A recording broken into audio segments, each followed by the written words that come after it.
أعوذ بالله من الشيطان الرجيم بسم الله الرحمن الرحيم لا إله إلا الله محمد رسول الله صلى الله عليه وآله وأصحابه وبارك وسلم اللهم صل على سيدنا محمد النبي الأمي وعلى آله وأصحابه وبارك وسلم استغفر الله الذي لا إله إلا هو الحي القيوم وأتوب إليه اما بعد تمام دوستوں کو السلام علیکم ورحمۃ اللہ وبرکاتہ۔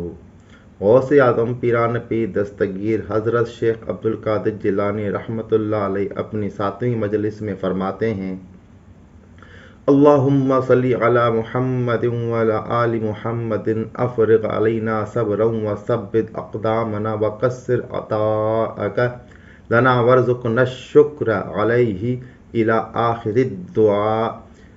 یا اللہ، حضرت محمد صلی اللہ علیہ وآلہ وسلم اور آپ صلی اللہ علیہ وآلہ وسلم کی آل پر رحمت بھیج اور ہمیں صبر کی توفیق عطا فرما اور ہمیں ثابت قدم رکھ اور ہمارے لیے اپنی عطائیں اور زیادہ کر دے اور ہمیں شکر کرنے کی توفیق عطا فرما، آخر دعا تک۔ اے لوگو، صبر سے کام لو، دنیا کی زندگی آفتوں اور مصیبتوں سے بھی بھری پڑی ہے، کوئی بچ سکا تو بہت ہی کم۔ دنیا کی کوئی نعمت ایسی نہیں کہ جس کے ساتھ مصیبت اور غم نہ ہو، اس میں کوئی خوشی ایسی نہیں کہ جس کے ساتھ رنج نہ ہو، اس میں کوئی فراخی ایسی نہیں جس کے ساتھ تنگی نہ ہو۔ شریعت کے دائرے میں دنیا سے اپنے مقدر کا لکھا لیتے رہو۔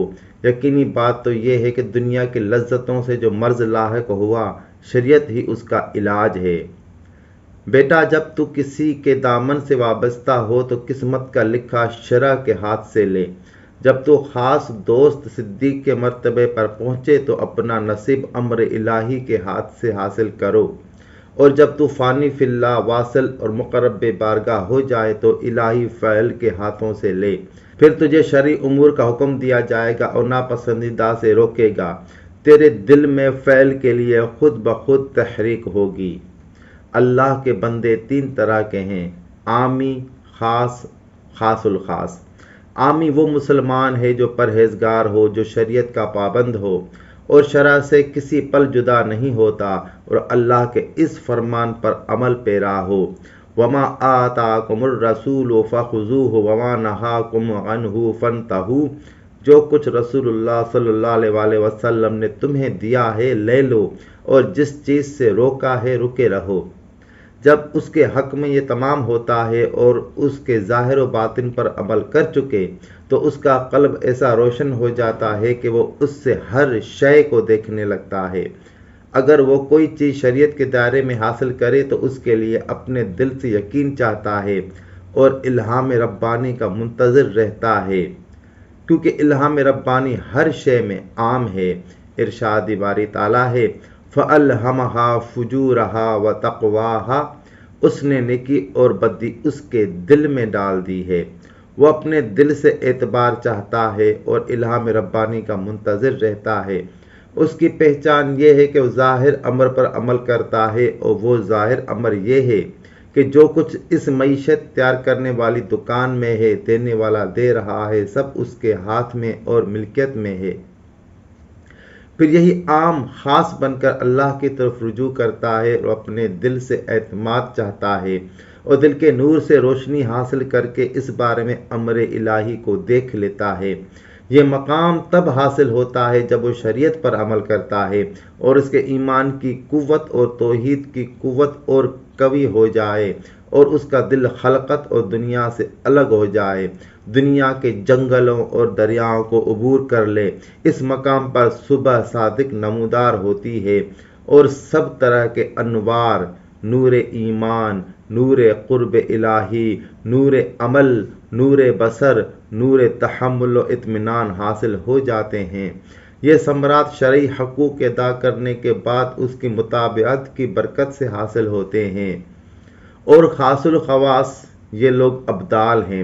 ان کا طریقہ کار یہ ہے کہ پہلے شریعت سے اعتماد فتویٰ لیتے ہیں، پھر اللہ کا امر اور اس کا فعل اور تحریک دیکھتے ہیں اور اس کے الہام کے منتظر رہتے ہیں۔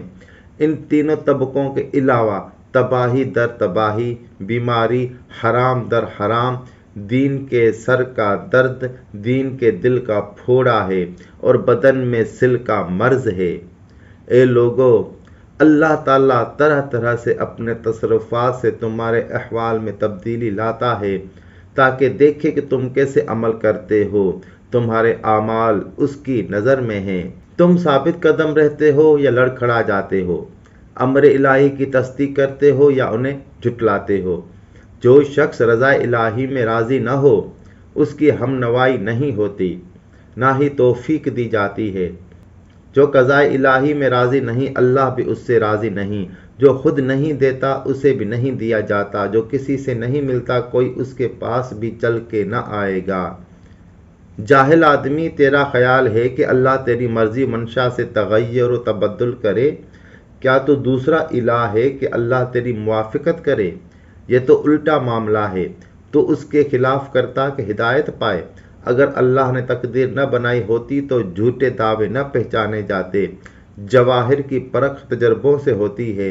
جس طرح تیرا نفس احکام الہی کا انکاری ہے، تو اپنے نفس کی ماننے سے انکاری ہو جا۔ جب تو اپنے نفس کی ماننے سے انکار کر دے گا تو دوسرے کے انکار پر بھی قدرت پا لے گا۔ ایمانی قوت کے اندازے سے ہی خرابیاں دور ہو سکتی ہیں۔ ایمانی کمزوری سے گھر بھیٹنا اسے بزدل بنا دے گا اور اسے دور کرنے سے عاجز اور گونگا ہو جائے گا۔ ایمان کے قدم ہی ایسے ہیں جو انس و جن کے شیطانوں کے مقابلے پر ڈٹے رہیں، آفتوں اور مصیبتوں کے آنے پر نہ ڈگمگائیں۔ ثابت قدمی کے بغیر ایمان کا دعویٰ جھوٹا ہے۔ اگر ایمان کا دعویٰ ہے تو ہر ایک سے دشمنی کر اور سب کے خالق سے دوستی کر۔ اگر وہ چاہے تو ایسی چیز کو تمہاری محبوب بنا کر محفوظ رکھے کہ جس سے تمہیں نفرت تھی، کیونکہ دل میں محبت ڈالنے والا وہ ہے نہ کہ تم ہو۔ اس لیے رسول اللہ صلی اللہ علیہ وسلم نے ارشاد فرمایا، تمہاری دنیا سے 3 چیزیں ایسی ہیں جو میری محبوب بنا دی گئی ہیں: خوشبو، عورتیں اور میری آنکھوں کی ٹھنڈک نماز میں رکھی گئی ہے۔ نبی اکرم صلی اللہ علیہ وسلم کے لیے یہ چیزیں بعد میں محبوب کی گئیں۔ پہلے آپ کی طرف سے نفرت، ان کا ترک اور بے رغبتی اور روگردانی تھی، چنانچہ فرغ انت قلبک مما سواہ حتی یحبب ہوا الیک ما یشاء من ذلک۔ تو اپنے دل کو ما سوا اللہ سے خالی کر دے تاکہ وہ ان میں سے جس کی بھی چاہے تیرے دل میں محبت ڈال دے۔ وآخر دعوانا ان الحمد للہ رب العالمین۔